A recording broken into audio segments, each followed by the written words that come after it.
Good afternoon. I just wanted to come on here and talk a little bit about technology in the classroom.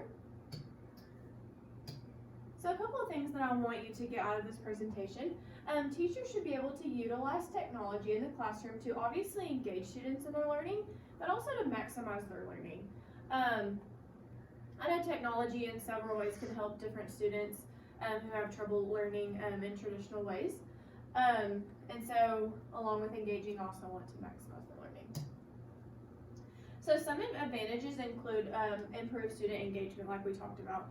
A lot of the times, like if we're using a Promethean board, they can come up to the board and they're able to watch their peers. We can do games, centers, and it also involves, it encourages collaboration.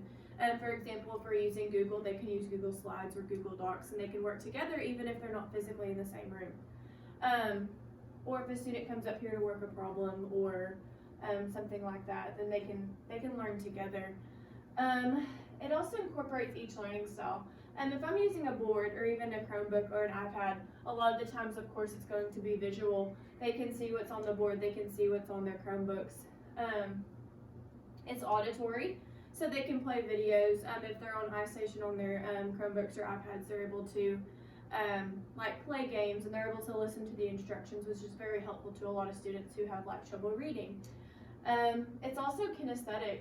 If they come up to the board, they're able to manipulate things, like if they're playing a game or if they're working a problem. Same thing with their Chromebooks and their iPads. They're able to manipulate, they're able to visualize, they're able to do different things with their hands. So that's very helpful. And I just found a little quote from Walden University. It says, "Each child in your classroom is different, and it can be challenging to adjust your learning plan to fit every student. Fortunately, technology and education can help you modify your lessons."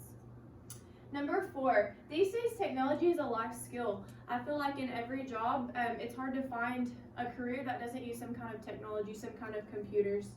And so if only a subset of students get to experience technology-enabled learning and teaching in school, we risk creating, or worse, perpetrating inequality at the starting gate of adulthood.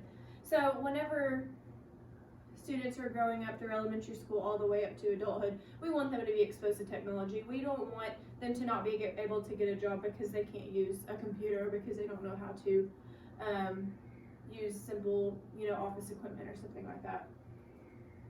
So number 5, it allows for immediate feedback. That is going to be mostly for my, mostly the assessment pieces. If they're up here and they miss a step in a math problem, then I'm able to correct that immediately, and then they can put that in their brain immediately rather than, 2 days later after grading a quiz.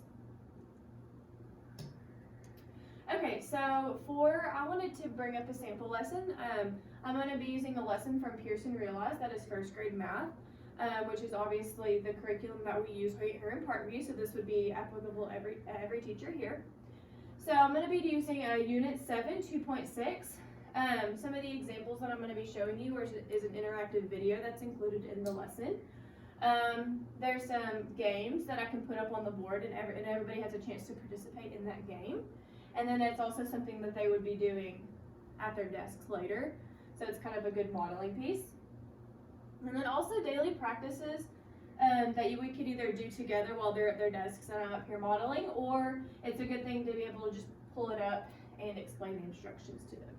So I'm going to switch over.